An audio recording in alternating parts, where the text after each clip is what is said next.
পরমাত্মাকে জানার, পরমাত্মা তত্ত্ব তার জিজ্ঞাসা হয়েছে, জিজ্ঞেস করছে এই মহাশাল গৃহস্থ শৌনক জিজ্ঞেস করছে অঙ্গিরা ঋষিকে। বলছে কি জিজ্ঞেস করছেন? বলছেন এমন কি বস্তু আছে, এমন কি জিনিস আছে, এমন কে আছে যাকে জানলে আমার সব কিছু জানা হয়ে যাবে।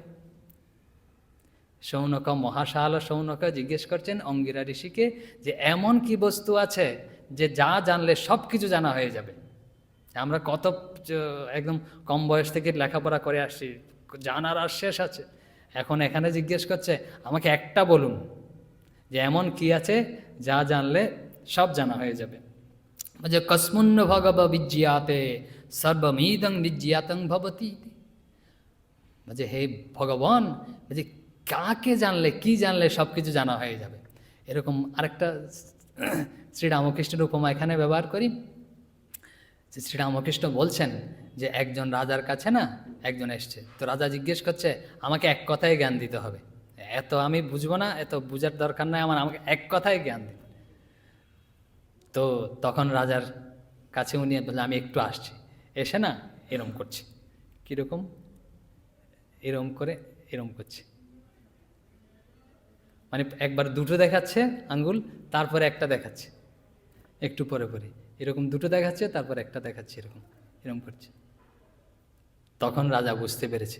শ্রীরামকৃষ্ণ বলছেন ও যে এক বই দুই নেই, ও যে একই আছে, একমাত্র তিনিই রয়েছেন। ও যে এক কথায় জ্ঞান হচ্ছে তিনি। এরকম দেখালো কেন? এটার নাম কি? অনামিকা। না, অনামিকা কেন বলা হয় জানেন? বোঝা এরকম ঋষিদের সভা হচ্ছে, বুঝতে পেরেছেন? তো তখন ভগবানের স্বরূপ বর্ণনা করছে, ভগবানের নাম। তা আমাদের তো ভগবানের হাজার নাম রয়েছে। তো অনেকেই যারা ঠিক ঠিক বোঝে না তারা জিজ্ঞেস করে আরে এত ভগবান থাকলে আমি কাকে পূজা করবো, এত দেবতা থাকলে কাকে পূজা করব? তো এরকম সব ঋষিরা বসে আলোচনা হচ্ছে যে ভগবানের স্বরূপ, ভগবানের তত্ত্ব, ভগবানের নাম আলোচনা হচ্ছে। তো ওখানে যিনি সবচেয়ে প্রবীণ, সবচেয়ে বিজ্ঞ, সবচেয়ে বয়োজ্যেষ্ঠ, সবচেয়ে জ্ঞানী, শেষে সবাই গিয়ে ওনার কাছে বলছে আপনি বলুন যে এরকম ভগবান সম্পর্কে, ভগবানের নাম সম্পর্কে, ভগবানের স্বরূপ সম্পর্কে, ঈশ্বরের স্বরূপ সম্পর্কে।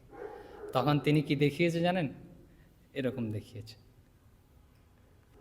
এটার নাম হচ্ছে অনামিকা, মানে হচ্ছে তার কোনো নাম নেই। বুঝতে পেরেছেন?